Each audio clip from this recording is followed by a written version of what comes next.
Diduga di Comment Center Polres Musirawas, polisi pamer sistem keamanan lawan Bjorka. Warganet, aku juga bisa. Beredar video yang memperlihatkan seorang polisi duduk di hadapan layar komputer berisikan tulisan dan ikon berwarna hijau layaknya sedang mengamankan keamanan data negara dari serangan peretas Bjorka viral di media sosial. Video tersebut diunggah oleh akun Twitter @arsipaja. Video tersebut viral lantaran warganet menemukan bahwa tulisan dan ikon berwarna hijau tersebut hanyalah sebuah desain video. Hal itu diungkap oleh akun TikTok @fikrifatlu. Dalam videonya, ia menunjukkan video yang dipakai polisi tersebut di komputer dan layar dindingnya tersebut merupakan salah satu video di YouTube.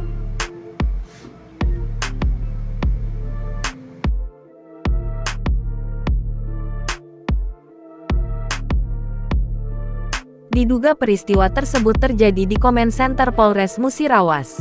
Hal itu ditunjukkan dengan tulisan berjalan di atas yang bertuliskan, Comment Center Polres Musirawas.